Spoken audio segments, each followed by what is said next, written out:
आपण पाहत आहात महाराष्ट्र वृत्तदर्शन न्यूज, रोखठोक आणि निर्भीड.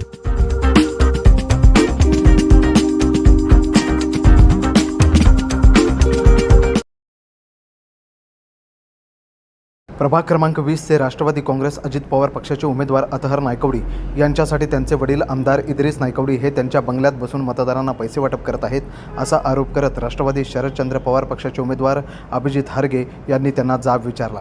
यावेळी नायकवडी आणि हरगे या दोन्ही गटाचे कार्यकर्ते एकमेकांच्या समोर आले. जोरदार वादावादी झाली. एकमेकांच्या अंगावर धावून जाण्याचा प्रकार घडला. मात्र पोलिसांनी दोन्ही गटाच्या कार्यकर्त्यांना बाजूला सरकवले आणि तेथील तणाव कमी केला. दरम्यान आमदार इद्रिस नायकवडी हे आपल्या आमदारकीचा गैरवापर करत आणि पोलिसांना निवडणूक यंत्रणेचा वापर करत मतदारांना पैसे वाटप करत आहेत असा आरोप राष्ट्रवादीचे शरदचंद्र पवार पक्षाचे उमेदवार अभिजित हरगे यांनी केला आहे. आकाश कांबळे यांनी निवडणूक अधिकाऱ्यांना याबाबत तक्रार देऊनसुद्धा 1.5 तास पोलीस आले नाहीत, म्हणून आम्ही त्या ठिकाणी परिस्थिती बघण्यासाठी गेलो होतो. उलट त्यांच्या कार्यकर्त्यांनी एका स्वयंघोषित युवा नेत्याने आम्हाला दमदाटी केली असा आरोपही अभिजित हरगे यांनी केला. तर आमच्यावर केलेले आरोप हे चुकीचे आहेत. प्रत्येक घरापर्यंत आमचा मतदारांशी थेट संपर्क असल्यामुळे आम्हाला कधीही पैसे वाटण्याची वेळ आली नाही. निवडणुकीमध्ये आमदार यादीमध्ये बराच घोळ झालेला आहे. ज्या मतदारांना त्यांची नावे कोणत्या प्रभागामध्ये आहेत हे त्यांना समजत नाही, त्यासाठी ते आमच्याकडे येतात. आमचे कार्यकर्ते त्यांना त्यांची नावे कोणत्या प्रभागात आहेत हे शोधून देतात. मात्र विरोधी उमेदवार यांनी आमच्या घरासमोर येऊन दमदाटी करण्याचा प्रकार केला असा खुलासा आमदार इद्रिस नायकवडी यांनी केला आहे.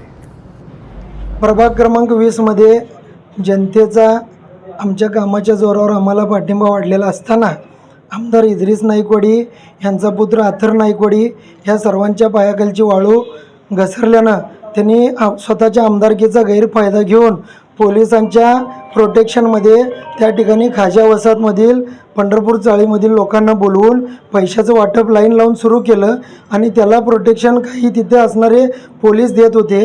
हा प्रकार आकाश कांबळे यांनी निवडणूक भरारी पथकाला कळवून 1.5 तास होऊनसुद्धा ते भरारी पथक त्या ठिकाणी जायला तयार नव्हतं.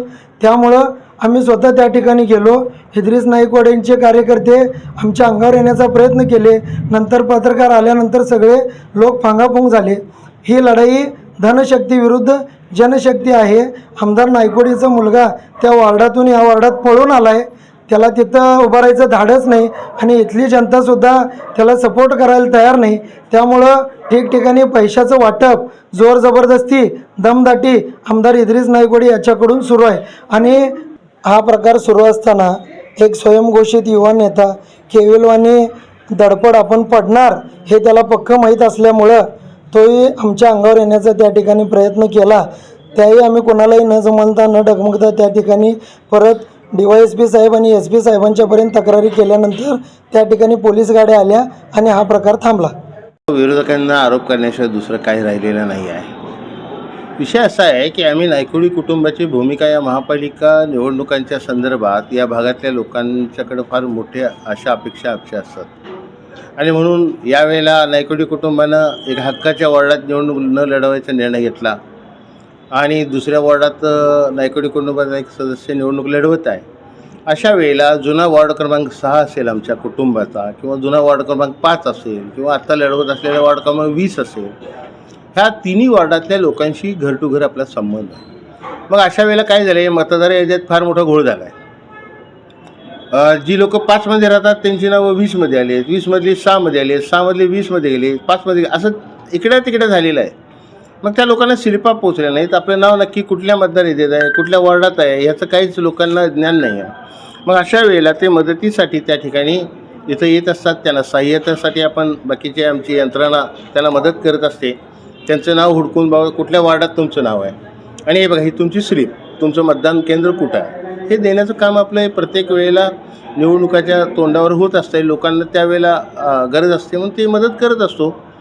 मग ती मदत करत असताना आज या ठिकाणी काही विरोधी उमेदवार या ठिकाणी आले आणि त्यांनी त्या ठिकाणी उभं राहून लोकांना दमदाटीचा प्रयत्न केला. पण लोकांनी सांगितलं की आमच्या शिल्पात तुम्ही काढून देणार आहे का? मग इथं आम्हाला शिल्पा काढून देतात, आम्हाला इथं मदत केली जाते आणि त्यासाठी आम्ही आलो आहे, तुमचं काय म्हणणं आहे? तर ते जरा थोडंसं त्यांची त्या लोकांच्यावर काही बाचाबाची झाली.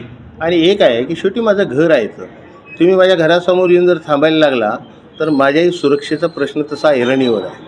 मी फार त्याची गाजावाजा करत नाही. आपल्याला माहिती आहे की माझ्यावर हल्ले करणं किंवा काय हे प्रयत्न सातत्याने असतात. त्यामुळं मला अलर्ट राहावं लागतं. म्हणून मी सांगितलं की बाबा माझ्या घरापुढं काय थांबू नका, तुम्ही आपलं कुठं जायचं असेल तिकडे जा, तुमचं काय असेल ते करा, माझं काही ऑब्जेक्शन नाही आहे. तर त्यावरनं मग ते थोडंसं त्यांनी कार्यकर्त्यांना बोलवून घेऊन या ठिकाणी दहशतीचा प्रयत्न केला, पण अशी दहशत इथं सहन केली जात नाही. माझ्या कार्यकर्त्यांनी सुद्धा त्यांना चोख उत्तर दिलेलं आहे आणि त्यानुसार वार्डातलं वातावरण शांत राहावं हाच प्रयत्न आमच्याकडनं असतो. पण हे काही लोकांच्याकडनं ज्यांना निवडणूक लढवायचे एथिक्स माहीत नाहीत, त्यांना फक्त दादागिरी, रस्त्यावर आरडाओरडा केला की निवडणूक होते असं त्यांचा एक गैरसमज आहे. आणि त्यातनंच ते निवडणूक तशा पद्धतीने लढवणारे हे लोक आहेत जे अशा पद्धतीनं काहीतरी वर्तन करत आहेत. पोलिसांनी येऊन सर्वांना जिकडे तिकडं वातावरण सरळ केलेलं आहे पोलिसांनी येऊन. त्यामुळं असं काही विषय नाही आहे. आणि पैसे वाटपाचा तर विषय अजिबात जवळपास तिथं काय कुठंच नसतो, कारण आमचं घर टू घर संबंध आहे.